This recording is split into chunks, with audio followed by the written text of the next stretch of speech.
എല്ലാ വിദ്യാർത്ഥികൾക്കും പുതിയ വീഡിയോയിലേക്ക് സ്വാഗതം. Plus two say improvement exam 2024 result ഉടൻ പ്രസിദ്ധീകരിക്കും. അപ്പോൾ പ്ലസ് ടു സേ എക്സാം തോറ്റാൽ എന്ത് ചെയ്യും? ഇനി ജയിക്കാൻ പബ്ലിക് എക്സാമാണോ പ്ലസ് ടു സേ എക്സാമാണോ എഴുതേണ്ടതെന്ന് വിദ്യാർത്ഥികൾ ചോദിക്കുന്നുണ്ട്. എന്നിങ്ങനെയുള്ള വിദ്യാർത്ഥികളുടെ മുഴുവൻ സംശയങ്ങൾക്കുള്ള മറുപടിയാണ് ഈ ഒരു വീഡിയോയിൽ കൂടെ നിങ്ങളുമായി പങ്കുവെക്കാനുള്ളത്. വിശദമായ വാർത്തയിലേക്ക് പോകുന്നതിന് ആദ്യമായിട്ട് ഈ ചാനൽ കാണുന്ന വിദ്യാർത്ഥികളാണെങ്കിൽ തീർച്ചയായും മറക്കണ്ട ഇപ്പോൾ തന്നെ ചാനൽ സബ്സ്ക്രൈബ് ചെയ്ത് കൂടെ പറയാൻ പ്രത്യേകം ശ്രദ്ധിക്കുക. സബ്സ്ക്രൈബ് ചെയ്തതിനപ്പോൾ നോട്ടിഫിക്കേഷൻ ബെല്ലുകളിലെ നോട്ടിഫിക്കേഷൻ ബെല്ലുകളെ ഓൾ ഓപ്ഷൻ എനേബിൾ ചെയ്യുക. വീഡിയോ നിങ്ങൾക്ക് ഉപകാരപ്രദമായി തോന്നാണ് തീർച്ചയായും ലൈക്ക് ചെയ്യുക, സുഹൃത്തുക്കളിലേക്ക് ഷെയർ എത്തിക്കുക. അപ്പോൾ നമുക്ക് നേരെ വീഡിയോയിലേക്ക് പോകുന്നതിന് നമ്മുടെ ചാനലിൽ വീഡിയോ കാണുന്ന 100 വിദ്യാർത്ഥികൾ വീഡിയോ കാണുമ്പോൾ 10 പേർ പോലും ഈ ചാനൽ സബ്സ്ക്രൈബ് ചെയ്യുന്നില്ല. പ്രിയ വിദ്യാർത്ഥികളെ അങ്ങനെ അവിടെ തീർച്ചയായും സബ്സ്ക്രൈബ് ചെയ്യുക. നോട്ടിഫിക്കേഷൻ ബെല്ലുകളിലെ ഓൾ ഓപ്ഷൻ എനേബിൾ ചെയ്യുക. വീഡിയോ നിങ്ങൾക്ക് ഉപകാരപ്രദമായി തോന്നാണ് തീർച്ചയായും ലൈക്ക് ചെയ്യുക, സുഹൃത്തുക്കളിലേക്ക് ഷെയർ എത്തിക്കുക. അപ്പോൾ നമുക്ക് നേരെ വീഡിയോയിലേക്ക് plus two say improvement exam എഴുതിയിരിക്കുന്ന വിദ്യാർത്ഥികൾക്ക് ഇനി ഇമ്പ്രൂവ് ചെയ്യാൻ പറ്റുമോ? പ്ലസ് ടു സേ എക്സാം തോറ്റാൽ എന്ത് ചെയ്യും? ഇനി ജയിക്കാൻ പബ്ലിക് എക്സാമാണോ സേ എക്സാമാണോ എഴുതേണ്ടത്? എന്നിങ്ങനെ വിദ്യാർത്ഥികളുടെ ആശങ്കയ്ക്കുള്ള സംശയങ്ങൾക്കുള്ള മറുപടിയാണ് വിദ്യാർത്ഥികളുമായി ഷെയർ ചെയ്യാൻ പോകുന്നത്. ആദ്യം സേ എക്സാമിനെ കുറിച്ച് എനിക്ക് ഒരുപാട് പറയേണ്ട. ആദ്യം ഇമ്പ്രൂവ്മെൻറ്റ് എഴുതുന്നത് ഇമ്പ്രൂവ്മെൻറ്റ് എക്സാം, അതായത് മുഴുവൻ വിഷയങ്ങൾക്കും പാസ്സായ വിദ്യാർത്ഥികൾക്ക് എന്താണ് ചെയ്യേണ്ടത്? ഒരു വിഷയം ഇമ്പ്രൂവ്മെൻറ്റ് എഴുതാനുള്ള അവസരം ഉണ്ടായിരുന്നു. അപ്പോൾ അവർക്കിനി ഒരു വിഷയത്തിൽ കൂടുതലൊന്നും ഇമ്പ്രൂവ് ചെയ്യാൻ പറ്റില്ല. പക്ഷേ പല വിദ്യാർത്ഥികളും ചോദിക്കുന്നുണ്ട്, എനിക്ക് പ്ലസ് ടുവിൽ ഇപ്പോൾ ഉള്ള മാർക്കിനേക്ക് ഇനി കൂടുതൽ വേണം, അതിനെന്തെങ്കിലും ചെയ്യാൻ പറ്റുമോ? ഞാൻ എല്ലാത്തിനും ജയിച്ചതാണ്, എനിക്ക് സേ എക്സാമിൽ എഴുതാൻ അല്ലെങ്കിൽ ഇമ്പ്രൂവ്മെൻറ്റ് എക്സാം എഴുതാൻ അനുമതിയില്ല, ഒരു വിഷയമൊക്കെ എഴുതാൻ പറ്റുള്ളൂ, ഇനിയിപ്പോൾ ഒരിക്കലും എഴുതാനും പറ്റില്ല, എന്താണ് സംഭവം എന്നൊക്കെ വിദ്യാർത്ഥികൾ ചോദിക്കുന്നുണ്ട്. അന്നേരം വിദ്യാർത്ഥികൾക്ക് ഒരു കാര്യം മനസ്സിലാക്കുക, നിങ്ങൾ മുഴുവൻ വിഷയത്തിനും ജയിച്ച വിദ്യാർത്ഥിയാണെങ്കിൽ നിങ്ങൾക്ക് മാർക്ക് കൂട്ടണമെങ്കിൽ നിങ്ങൾ DHSCയുമായി കോൺടാക്റ്റ് ചെയ്യുക. DHSCയുമായി കോൺടാക്റ്റ് ചെയ്ത ശേഷം പൊതുവിദ്യാഭ്യാസ ഡയറക്ടറെ നേരിട്ട് കണ്ടിട്ട് ഡയറക്ടറുടെ അനുമതി നിങ്ങൾ വാങ്ങേണ്ടി വരും. അതായത് അതും കിട്ടാനുള്ള സാധ്യത വളരെ കുറവാണ്.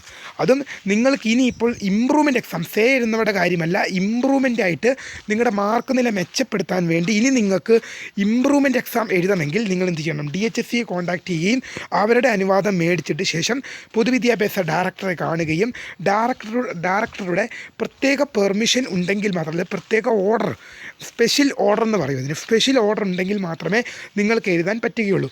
അതും ഉറപ്പൊന്നും നമുക്ക് പറയാൻ പറ്റില്ല, ആ ഓർഡർ കിട്ടണം എന്നുള്ള കാര്യത്തിൽ ഉറപ്പൊന്നുമില്ല. അങ്ങനെ നിങ്ങൾക്ക് എന്ത് ചെയ്യാം? ഇമ്പ്രൂവ്മെൻറ്റ് എക്സാം എഴുതാനുള്ള പൊതുവിദ്യാഭ്യാസ ഡയറക്ടറുടെ ഓർഡർ കിട്ടിയാൽ നിങ്ങൾക്ക് വരുന്ന പബ്ലിക് എക്സാമോ സേ എക്സാമോ നിങ്ങൾക്ക് എഴുതാൻ സാധിക്കുന്നതാണ്.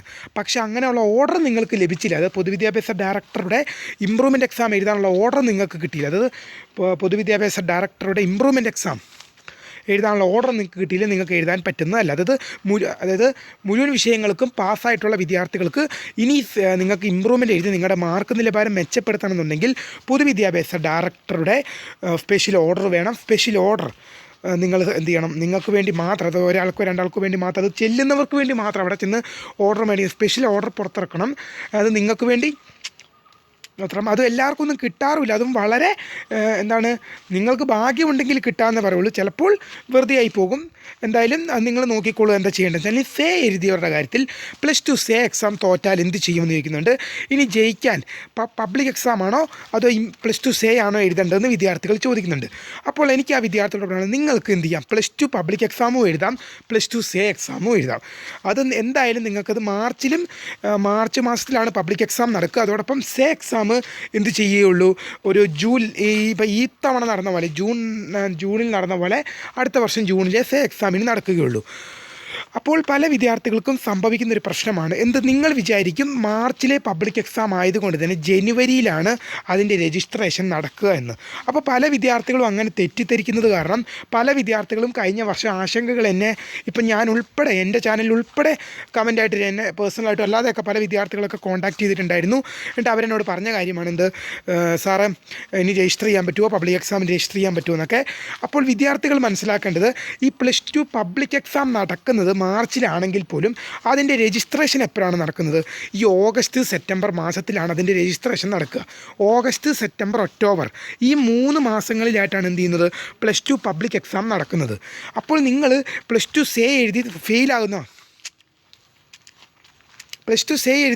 നിങ്ങൾ ഫെയിലാകുന്നൊരു വിദ്യാർത്ഥിയാണെങ്കിൽ, അത് പ്ലസ് ടു സേ പരീക്ഷ എഴുതി നിങ്ങൾ ഫെയിലാകുന്നൊരു വിദ്യാർത്ഥിയാണെങ്കിൽ നിങ്ങൾക്കിനി എഴുതാൻ സാധിക്കുന്നത് ഏതാണെന്ന് ചോദിച്ചു കഴിഞ്ഞാൽ എഴുതാൻ സാധിക്കുന്നത് ഏതാണെന്ന് വെച്ച് കഴിഞ്ഞാൽ പ്ലസ് ടുവിൻ്റെ പബ്ലിക് എക്സാം ആയിട്ട് നിങ്ങൾക്ക് ഇമ്പ്രൂവ്മെൻ്റ് എസ്സേ ആയിട്ടും എഴുതാം.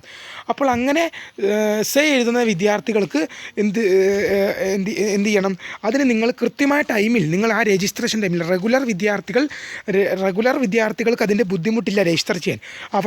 അവർ പഠിക്കുന്ന വിദ്യാർത്ഥികൾ, അതായത് ക്ലാസ്സിൽ ഇരുന്ന് പഠിക്കുന്ന വിദ്യാർത്ഥികൾ, അതുകൊണ്ട് ടീച്ചേഴ്സ് കൃത്യമായ രീതിയിൽ കാര്യങ്ങളൊക്കെ അവരെ അറിയിക്കുകയും കൃത്യമായ രീതിയിൽ അവർക്ക് ഇൻസ്ട്രക്ഷൻസ് കൊടുക്കുകയും ചെയ്യും. പക്ഷേ എക്സാം എഴുതുന്ന വിദ്യാർത്ഥികളെ അറിയിക്കാനോ അങ്ങനെയുള്ള വിദ്യാർത്ഥികൾക്ക് ഇതിൻ്റെ ഡീറ്റെയിൽസ് പറഞ്ഞു കൊടുക്കാനോ ആരുമില്ല. അതുകൊണ്ട് തന്നെ അപ്പം നിങ്ങൾ അതിനെക്കുറിച്ച് സ്വന്തമായ രീതിയിൽ അന്വേഷിച്ച് വേണം അതിനെക്കുറിച്ചുള്ള അപ്ഡേറ്റ്സും കാര്യങ്ങളൊക്കെ കണ്ടുപിടിക്കാൻ. അപ്പം നിങ്ങൾക്ക് ആ ടൈം ഒന്നും ആകുമ്പോൾ നിങ്ങൾ ഒന്നുകൊണ്ടും വിഷമിക്കേണ്ട ആവശ്യമില്ല. ഈ ചാനൽ സബ്സ്ക്രൈബ് ചെയ്ത് നോക്കുന്നതിലൂടെ നിങ്ങൾക്ക് എന്ത് ചെയ്യും, അതിന് നമ്മളെല്ലാ കാര്യങ്ങളും കൃത്യമായി തന്നെ റിപ്പോർട്ട് ചെയ്യുന്നുണ്ട്.